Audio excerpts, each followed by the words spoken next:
It's time for another Perfect Host episode on DJNTV. I'm Jim Cerone. This week, number 5 of the Perfect Host Top 10 list. In the music room, lyrically speaking. And your moron marketing tip, how good are you with the camera? That's coming up.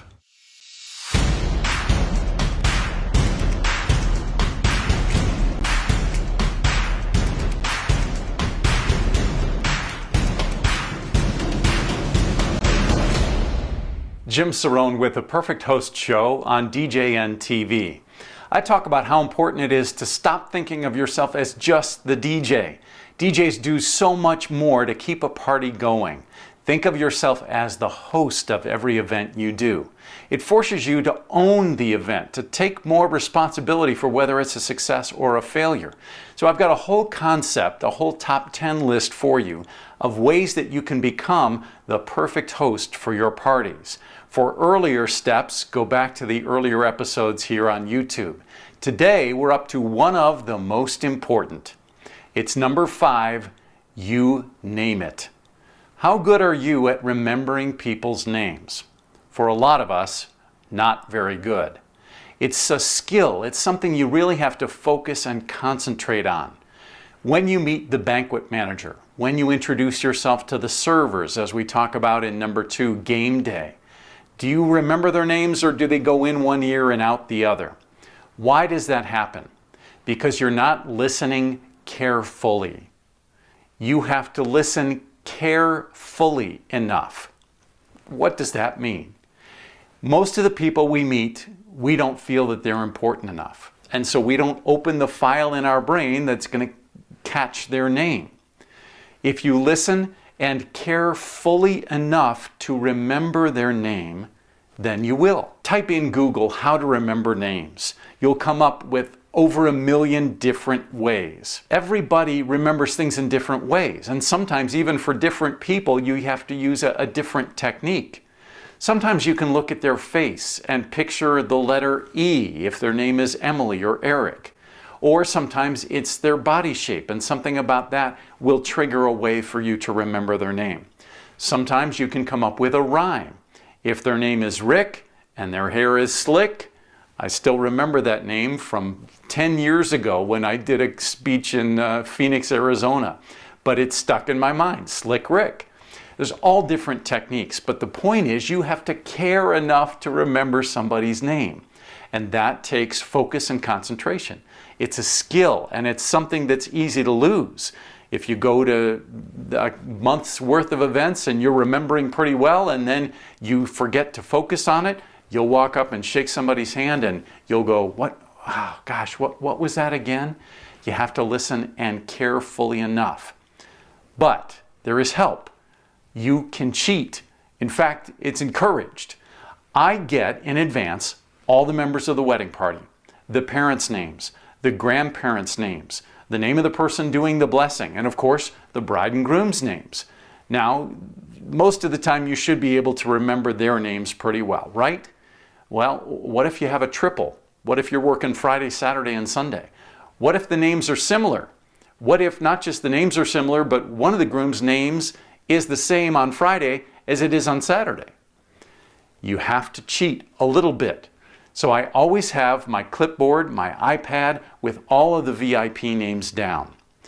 If you attend the wedding rehearsal, that's a great way for you to learn the members of the wedding party, the bridesmaids and the groomsmen. Then you have a head start on knowing their names on the wedding day. And if one of the groomsmen wanders off to the bar right before you're about to do introductions, you can go grab him and say, Steve, we need you. His head's going to whip around. And people are amazed. If you have a 16-person wedding party and you can remember all those names, that is golden. That's really key. One of the other ways this will help you, do you go to networking events?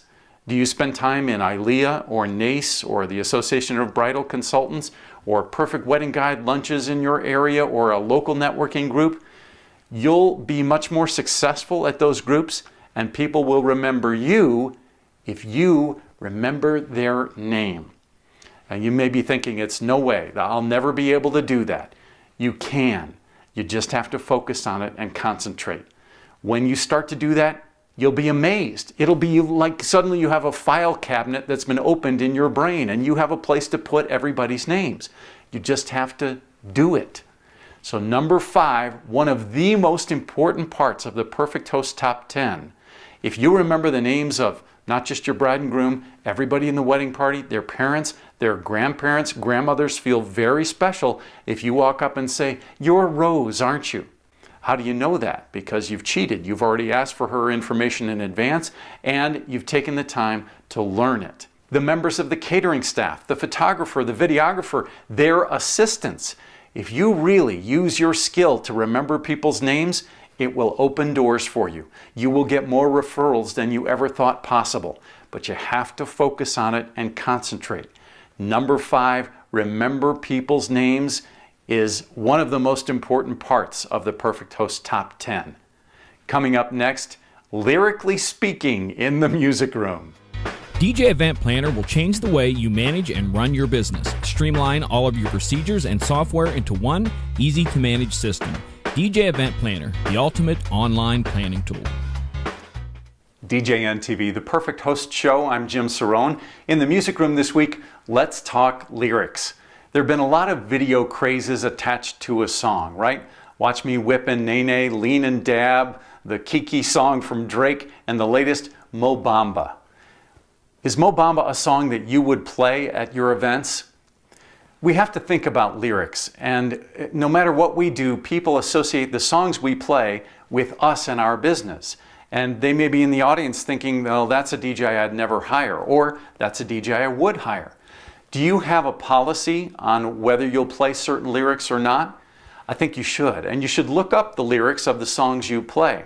Now, anybody could make a case that you shouldn't play any song. Somebody could come up with a questionable lyric in almost any song. But let's talk about the 7 dirty words that George Carlin made famous. I still think those aren't appropriate for the weddings I do, school parties, or corporate events. Ask yourself this question. Will more people hire you if you play profanity, or will more people hire you if you don't? Do you have a written policy? If you do corporate events, one of the things the HR person wants to know is, are you going to offend anybody in the audience? If you have a clear-cut music policy, then you won't. So just think about the lyrics of the songs that you play. Be aware of them. If you haven't looked up the lyrics to Mo Bamba, even if you have a clean version, I still think there's no way that you can play it at events where grandma is present and kids are present. But what are your comments or suggestions? Put them down here. I look forward to hearing it. This week in music, the pick hits, there's not a whole lot. At this time of year, the record companies and the artists slow down releasing songs, and the chart starts to get a little clogged up.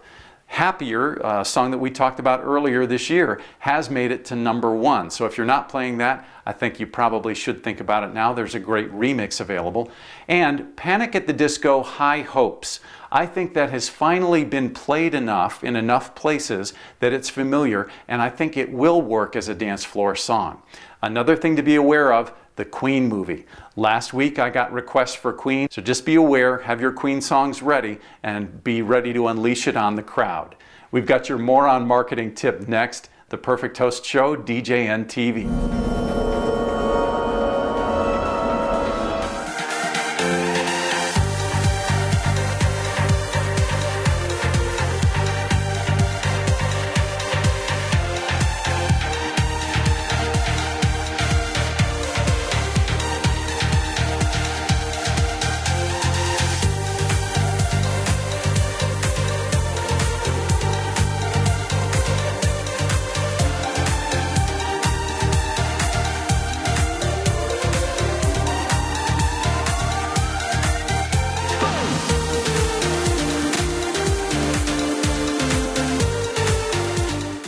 DJNTV, it's the Perfect Host Show, Jim Cerone, with the segment we call Moron Marketing. Why? Because most of the time, I'm the moron. Marketing your business today is tough. How do you do it? You need great video. You need great pictures. How do you get those? When I was in high school and college, I took a lot of classes in photography. I was really interested. In fact, I paid my way through college by either DJing parties or taking pictures at parties. So I know a lot about SLR cameras, like film, before it became digital. But the same concepts apply even if you're using your iPhone, which I am right now. Amazing the quality of pictures that you can get, the quality of video. But there's a couple of key things that you need to remember. People like faces. When they want to see pictures of the dance floor, they want to see people's faces. So don't take pictures of the back of everybody's heads. Get in front, get around, move away from your DJ booth, and get expressions. That's what people like to see. They like to see eyes and smiles. Then, a lot of times people take pictures that are just too far away. One of the most important things and first lessons you learn as a photographer is to get close to your subject. Have your subject fill the frame. So take a couple of steps closer.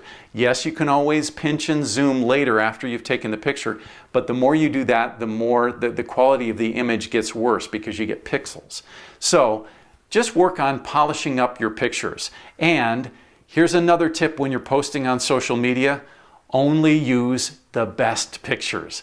Instead of posting 15 pictures, post 3 great ones.